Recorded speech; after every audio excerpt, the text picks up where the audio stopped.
आखिर किन वजहों से एआई और टेक शेयरों की दुनिया भर में जोरदार पिटाई हो रही है? डीपसीक ने ऐसा क्या किया जिससे एनवीडिया की चिंता बढ़ती नजर आ रही है? क्या है एक्सपर्ट का मानना एआई और टेक शेयरों को लेकर? आज के वीडियो में इसी पर करेंगे खास चर्चा। नमस्कार, मेरा नाम अविनाश है और आप देख रहे हैं मनी मंच। एआई और टेक शेयरों में कल यानी 7 जुलाई को दुनिया भर में जोरदार बिकवाली देखने को मिली। इसका असर घरेलू टेक शेयरों पर भी पड़ा। New web technology, aeroflex industry, E2E network और ब्लैक बॉक्स जैसे एआई शेयरों में 10% तक की गिरावट दर्ज की गई। इसकी सबसे बड़ी वजह रही ग्लोबल टेक ऑफ। निवेशकों को लगने लगा है कि एआई कंपनियों में पिछले कुछ समय से जरूरत से ज्यादा तेजी आ चुकी है। बाजार की भाषा में इसे यूफोरिया कहते हैं, यानी हाई वैल्यूएशन की चिंता बढ़ चुकी है एआई और टेक शेयरों में। मेटा, गूगल, माइक्रोसॉफ्ट जैसी दिग्गज कंपनियां एआई पर अरबों डॉलर खर्च कर रही हैं। बाजार को अब ऐसा लग रहा है कि एआई पर जितना निवेश हो रहा है, क्या उतनी कमाई भी हो पाएगी?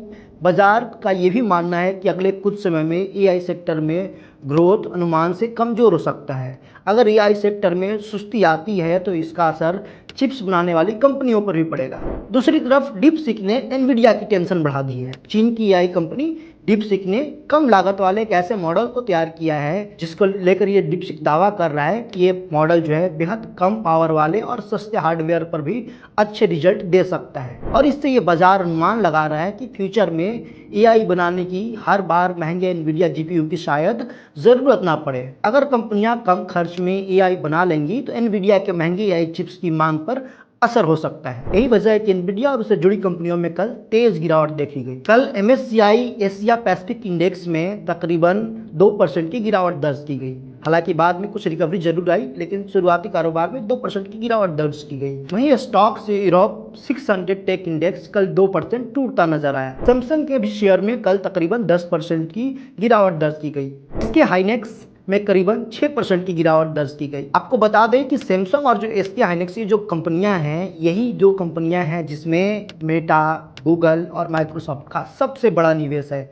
आपको याद होगा कुछ दिनों पहले जब साउथ कोरिया का मार्केट 10% के लोअर सर्किट पर बंद हुआ था, उसकी बड़ी वजह ये थी कि इन दोनों कंपनियों में सबसे ज़्यादा गिरावट आई थी। वहीं यूरोप की चिप्स कंपनियां जैसे एएसएमएल, इन्फिनियन और एसटी माइक्रो इलेक्ट्रॉनिक्स में भी कमजोरी देखने को मिली। अब समझते हैं कि एआई और टेक शेयरों को लेकर एक्सपर्ट का क्या मानना है। देखिए, एक्सपर्ट ये मानते हैं कि एआई की कहानी अभी भी खत्म नहीं हुई है, लेकिन बाजार सिर्फ बड़े दावों पर भरोसा नहीं कर सकता है। साथ ही इन्वेस्टर्स ये भी देखना चाहते हैं कि एआई पर हो रहे भारी निवेश से कंपनियों की क्या कमाई वास्तव में बढ़ती है या सिर्फ निवेश ही बढ़ रहा है। अगर मुनाफा उम्मीद के मुताबिक नहीं बढ़ा तो महंगे एआई शेयरों में आगे और भी उतार चढ़ाव देखने को मिल सकता है।